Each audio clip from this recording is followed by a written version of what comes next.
श्री गणेशाय नमः। वक्रतुंड महाकाय सूर्यकोटि समप्रभ निर्विघ्नं कुरु मे देवं सर्वकार्येषु सर्वदा। गणेश जी का नाम लेकर हम दुर्गा सप्तशती का पाठ प्रारंभ करते हैं। सर्व मांगल मांगल्ये शिवे सर्वार्थ साधिके शरण्ये त्र्यंबके गौरी नारायणी नमोस्तुते। हे माँ दुर्गा, हे माँ शक्ति, हम आपका पाठ बहुत ही मन से और भाव से पढ़ रहे हैं। आप हमें शक्ति प्रदान करना और हमारी इच्छा पूरी करना। अब हम दुर्गा सप्तशती का तीसरा अध्याय प्रारंभ करते हैं।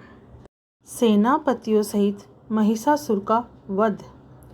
महर्षि मेघा ने कहा, महिषासुर की सेना नष्ट होती देखकर और उस सेना का सेनापति चिक्षुर क्रोध में भर देवी के साथ युद्ध करने के लिए आगे बढ़ा।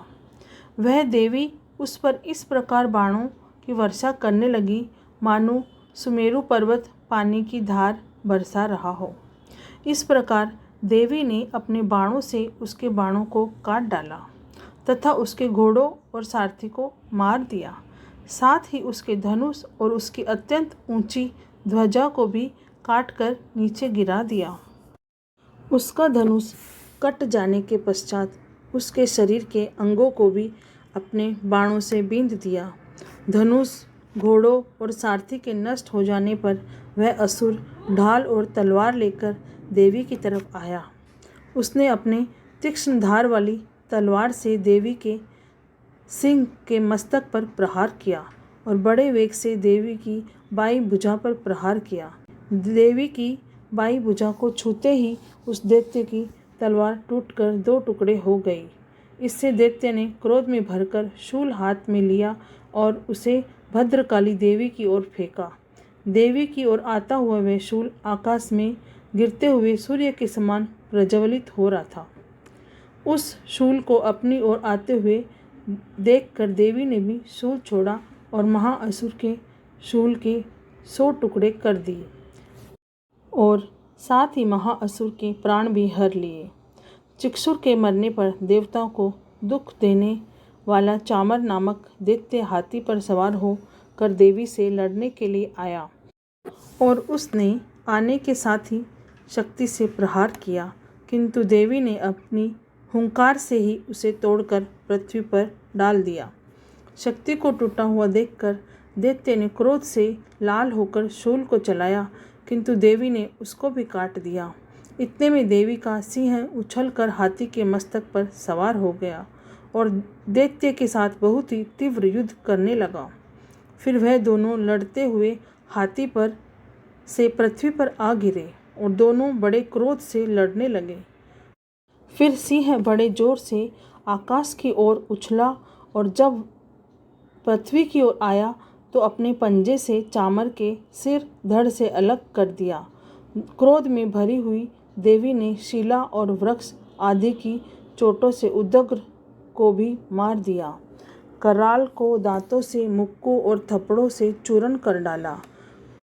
क्रोध हुए देवी ने गदा के प्रहार से उद्धत दैत्य को मार गिराया। भिंद्री पाल से वाष्पकल को और बाणों से ताम्र अंधक को मौत के घाट उतार दिया। तीनों नेत्रों वाली परमेश्वरी ने त्रिशूल से उग्रास्य, उग्रवीर्य और महाहनु नामक राक्षसों को मार गिराया। उसने अपनी तलवार से विडाल नामक दैत्य का सिर काट डाला तथा अपने बाणों से धूधर और दुमुख राक्षसों को यमलोक को पहुंचा दिया।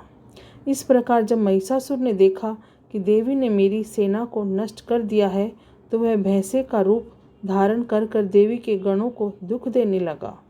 उन गणों में कितनों को उसने मुख के प्रहार से, कितनों को खुरों से, कितनों को पूंछ से, कितनों को सींगों से, बहुतों को दौड़ने के वेग से, अनेकों को सिंहनाद से, कितनों को चक्कर देकर और कितनों को श्वास वायु के झोंकों से पृथ्वी पर गिरा दिया।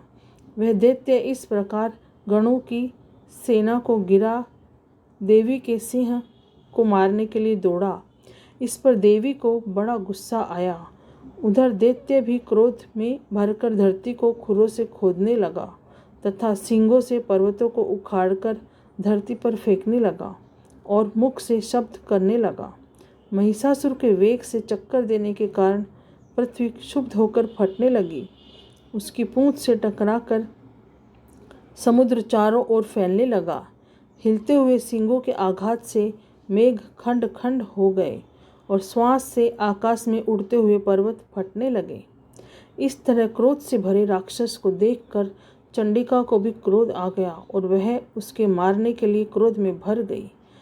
देवी ने पाश फेंककर दैत्य को बांध लिया और उसने बंध जाने पर दैत्य का रूप त्याग किया और सिंह का रूप बना लिया। जो ही देवी उसका सिर काटने के लिए तैयार हुई कि उसने पुरुष का रूप बना लिया, जो कि हाथ में तलवार लिए हुए। देवी ने तुरंत ही अपने बाणों के साथ उस पुरुष को उसकी तलवार ढाल सहित बींध डाला। इसके पश्चात वह हाथी के रूप में दिखाई देने लगा और अपनी लंबी सूंड से देवी को सिंह को खींचने लगा। गरजाने लगा। देवी ने अपनी तलवार से उसकी सूंड काट डाली। तब राक्षस ने एक बार फिर भैंसे का रूप धारण कर लिया और पहले की तरह चर अचर जीवों सहित समस्त त्रिलोकी को व्याकुल करने लगा। इसके पश्चात क्रोध में भरी हुई देवी बारंबार उत्तम मधु का पान करने लगी और लाल लाल नेत्र करके हंसने लगी। उधर बल, वीर्य तथा मद से क्रोध हुआ दैत्य भी गरजने लगा। अपने सींगों से देवी पर पर्वतों को फेंकने लगा। देवी अपने बाणों से उसके फेंके हुए पर्वतों को चूर्ण करती हुई बोली, ओ मूढ़, जब तक मैं मधुपान कर रही हूँ तब तक तू गरज ले, और इसके पश्चात मेरे हाथों तेरी मृत्यु हो जाने पर देवता गरजेंगे। महर्षि मेघा ने कहा। यूँ कहकर देवी उछलकर उस दैत्य पर जा चढ़ी और उसको अपने पैरों से दबाकर शूल से उसके गले पर आघात किया। देवी के पैर से दबने पर भी दैत्य अपने दूसरे रूप से अपने मुख से बाहर होने लगा। अभी वह आधा ही बाहर निकला था कि दैत्य युद्ध करने लगा तो देवी ने अपनी तलवार से उसका सिर काट दिया। इसके पश्चात सारी राक्षस सेना हाहाकार करती हुई वहाँ से भाग खड़ी हुई और सब देवता अत्यंत प्रसन्न हुए तथा ऋषियों, महर्षियों सहित देवी की स्तुति करने लगे। गंधर्वराज गान करने लगे तथा अप्सराएं नृत्य करने लगी। अब तीसरा अध्याय समाप्त हुआ। जय माता दी, जय माता दी, जय माता दी। हे माँ दुर्गा, हे माँ शक्ति, हमारी सबकी रक्षा करना, हमें शक्ति प्रदान करना, हमारी इच्छा पूरी करना।